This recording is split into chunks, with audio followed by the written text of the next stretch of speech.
Não, você não leu errado. Há 6 anos atrás, eu cometi um erro. Eu falei o seguinte: até o final deste século teremos cerca de 11 bilhões de humanos no planeta Terra, quase o dobro do que nós temos atualmente. Até onde eu entendi, até onde as pesquisas evoluíram, até onde os índices têm apresentado, essa afirmação de que teremos um planeta superpopuloso não é mais verdade. Há algum tempo atrás havia uma grande preocupação de que o planeta estaria com humanos demais e a gente esgotaria todos os recursos muito velozmente. Mas uma nova linha de pensamento tem aparecido, e eu não sei qual das duas vai ser verdade, mas é da nossa obrigação aqui avaliar os cenários. Esse segundo cenário mostra exatamente o oposto. Talvez mostre um mundo que não é superpopuloso, um mundo vazio. Será que um planeta com menos seres humanos é melhor para você? Será que os seus filhos e os seus netos viverão mais facilmente se nós tivermos menos pessoas vivendo por aí? Naturalmente que aqui no sobrevivencialismo nós precisamos de outras pessoas para fazer isso acontecer. E não é diferente, em um vídeo a gente fala sobre menos pessoas neste planeta. Hoje o vídeo é trazido pela Surfshark, uma empresa focada em trazer para você privacidade no uso da sua internet. Entenda que quando você está conectado em uma Wi-Fi pública, por exemplo, pessoas podem acabar capturando o tráfego dos dados onde você acessa sites e até, quem sabe, utilizar desses dados para seu próprio proveito, causando um mal para você. Ou seja, um hacker, uma pessoa que vai lá e captura os seus dados, pode simplesmente acessar suas contas e fazer algum tipo de trabalho que gere muito prejuízo para você.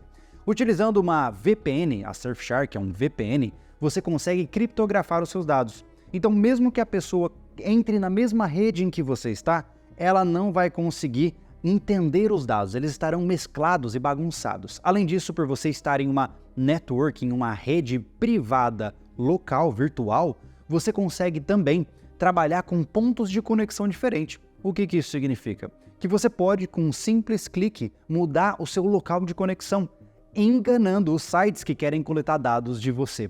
Ou seja, você pode muito bem estar logado nos Estados Unidos, na Austrália, na Inglaterra, seja lá onde for, com um único clique. Isso garante uma maior quantidade de privacidade, um maior anonimato para você utilizar a internet nos tempos atuais e, é claro, garante a sua segurança contra essas pessoas mal intencionadas. Além disso, ao você mudar o seu local de conexão, você também consegue acesso a conteúdos que talvez não estejam disponíveis no seu país. Existem vários seriados, vários filmes que estão disponíveis em algumas plataformas de streaming, em alguns países específicos, e quando você muda a localidade, você pode acessar esse conteúdo que é restrito para você, enquanto conectado no Brasil. A Surfshark acredita nesse acesso livre a informações e principalmente ao seu direito de proteção ao anonimato. Então, se você tem interesse em ficar mais protegido no mundo virtual, fique à vontade para conhecer a Surfshark, utilize o código daqui de baixo para você ganhar um super desconto muito legal, 3 meses de graça. Você consegue ainda garantia de que se em 30 dias você não gostar do serviço, seu dinheiro volta para você. Então fique à vontade para você conhecer a Surfshark, eles estão conosco há um bom tempo aqui. Aqui em todas as nossas máquinas a gente utiliza esse sistema. Fique à vontade para conhecer, o link está aqui na descrição. Mas então, entremos no nosso assunto de hoje, um assunto que é muito polêmico, Falar sobre aumento de população global sempre gera uma série de críticas e oposições, e o meu objetivo aqui não é falar o que é certo e o que é errado. Entenda que eu não sou um especialista na área. O que eu estou trazendo para você é baseado no que eu observo em diversas fontes diferentes de conteúdo. Se você quiser conhecer um conteúdo recente que fala um pouco sobre isso, o Kurzgesagt, que é um canal bem interessante, lançou um vídeo recentemente sobre a redução populacional a nível global. É um conteúdo que tem alguns pontos ali que eu não concordo, mas a base principal, onde ele fala da taxa reprodutiva humana, é bem interessante. Então vou deixar o link aqui na descrição para você, tá? O que acontece, gente? Em resumo, caso você não queira ver vídeo nenhum, tá?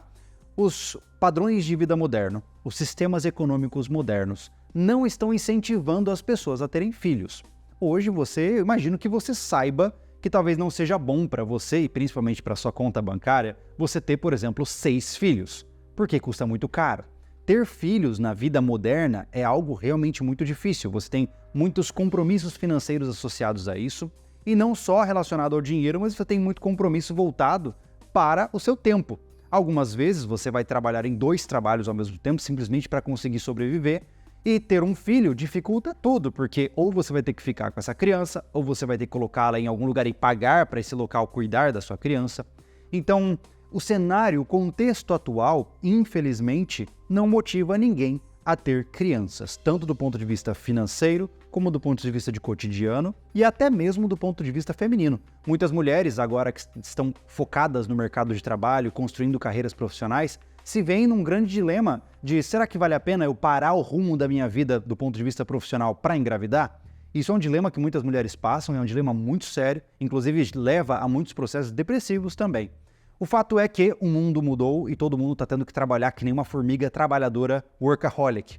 E isso tem causado impactos em toda a nossa civilização. O que eu estou te contando aqui não acontece só no Brasil. Tem acontecido em praticamente todos os países. Todos os países do Ocidente, todos os países do Oriente têm enfrentado essas dificuldades. Existem países que já estão em uma taxa de reprodução que está condenando a população.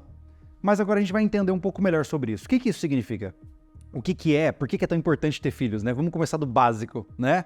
Bom, um país precisa de mão de obra jovem, certo? Se você não tem filhos, né? E se nenhum dos seus vizinhos tem filhos, ou uma pessoa ou outra tem um filho, enfim, se dois humanos se juntam e não produzem no mínimo 2 outros humanos, você começa a ter uma taxa negativa de crescimento populacional.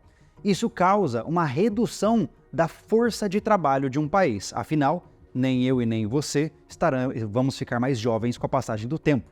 E a nossa força física e intelectual ela vai reduzir com a passagem do tempo. Quem vai repor isso são os mais jovens. Mas, se grande quantidade dos jovens de hoje não estão produzindo novos jovens para o futuro, o que acontece é que você começa a ter um país de velhos. E o problema de ter um país de velhos é que, primeiro, falta mão de obra. Você acaba não encontrando pessoas disponíveis para trabalhos convencionais, como, por exemplo, a construção e vários outros trabalhos que exigem força física. Além disso, você também tem um problema muito sério do ponto de vista cultural. Se você tem um país predominantemente velho, ou seja, mais idoso, acima da faixa dos 40 anos de idade, a tendência é de que as legislações sejam focadas nos interesses dos mais idosos. E geralmente o interesse do mais idoso é a conservação do status quo, é a tranquilidade, é a manutenção do Estado. Mas o que realmente muda a humanidade e a faz evoluir é a ousadia jovem. Então, se você tem um Estado que acaba favorecendo um olhar e um pensamento mais velho, você não dá espaço para jovens florescerem e continuarem evoluindo o processo cultural de uma sociedade. Tudo isso somado gera um problema sério, né? Porque, afinal, pensa comigo, se você não tem filhos o suficiente, você acaba não tendo mão de obra para trabalhar, você acaba tendo um país legislado por pessoas mais velhas que só querem manter as ideias mais velhas em voga, e também você tem um problema sério de manutenção da sociedade como um todo. Muita gente acha que menos pessoas vão gerar menos problemas, né? Eu até, de certa forma, defendo isso.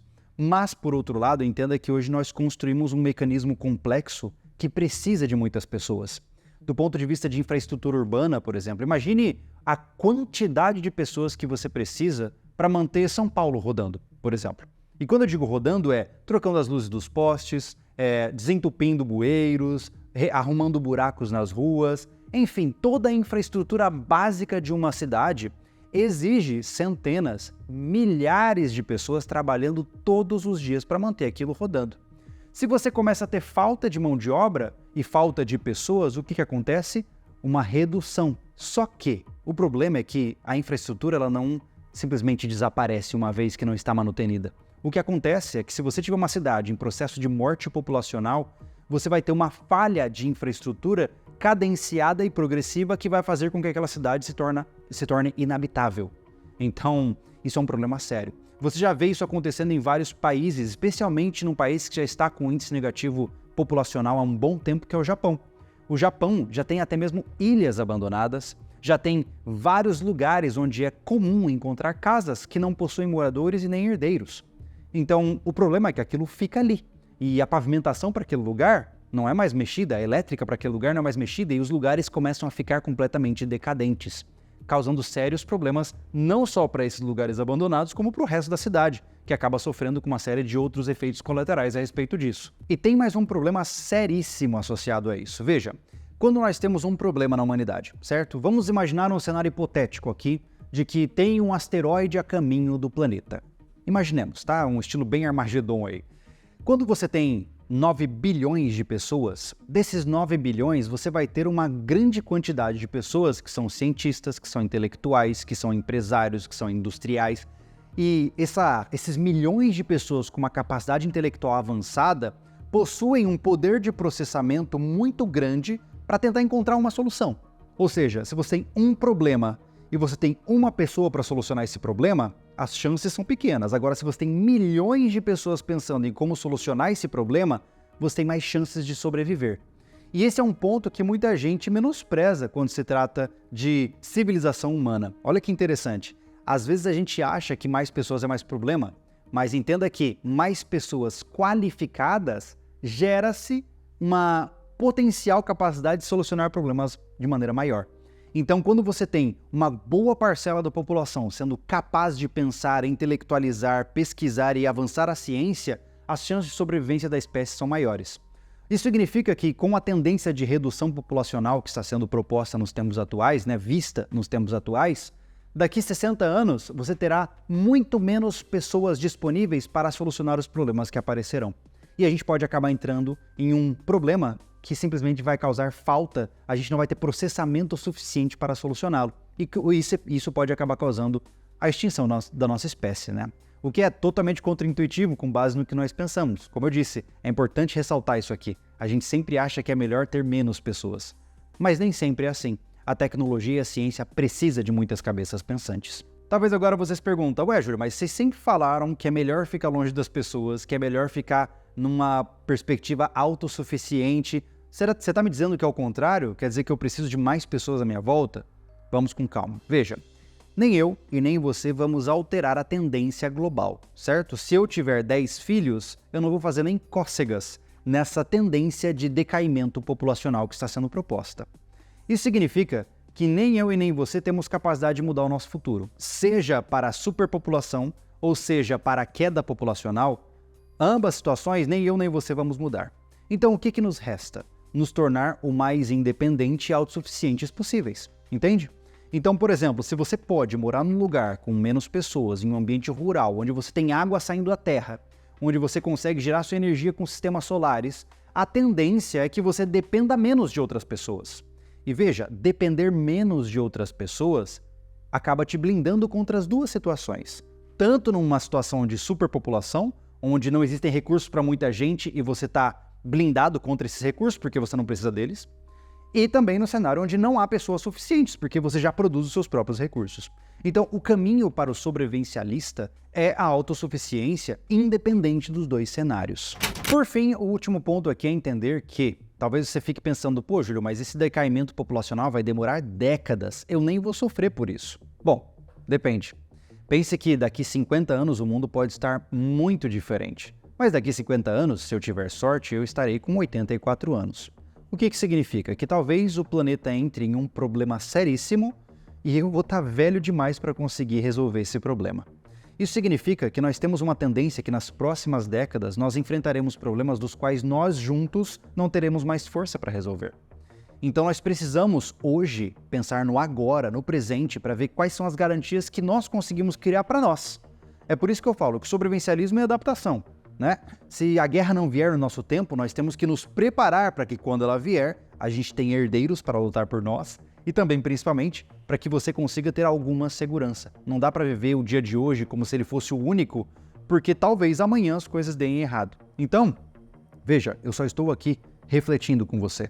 Eu não estou profetizando nada. Não estou dizendo para você que o mundo vai ser cheio ou vazio. Eu estou dizendo o que está sendo dito por aí. Cabe a você agora pegar teu livrinho de pesquisa, sentar com calma, ver as possibilidades, entender o que pode de fato acontecer. Veja algumas referências, tanto no YouTube ou em outros lugares. Eu recomendo que você veja esse vídeo do Kurzgesagt que está aqui embaixo, que é bem interessante para te dar um panorama geral acerca disso. E eu tenho certeza absoluta de que você vai encontrar uma saída, sim, seja para você, seja para os seus filhos ou para os seus netos. O importante, no final, gente, é que nós tenhamos uma vida plena e a gente consiga construir as coisas de valor para nós, sem causar sofrimento para os outros e sem ficar sofrendo de graça também, certo? Esse é o objetivo final do sobrevivencialismo, para que a gente tenha uma vida boa, para que a gente viva livre e morra bem, certo? Obrigado pela sua presença aqui, deixe nos comentários o que você pensa sobre isso. Se eu cometo algum erro lógico, Se você acha que eu falei alguma baboseira, fique à vontade para colocar nos comentários, de uma forma educada, é claro, para que a gente juntos possa evoluir esse pensamento, né? Como você pode ver, há 6 anos atrás eu pensava de forma diferente, agora eu já estou adaptando a minha forma de pensar, e tá tudo bem. Todos nós podemos mudar as nossas opiniões e pensar de forma diferente com a passagem do tempo, certo? Muito obrigado pela sua presença, inscreva-se no canal, deixe sua curtida, a gente se vê no próximo vídeo. Eu sou o Júlio Lobo e esteja preparado.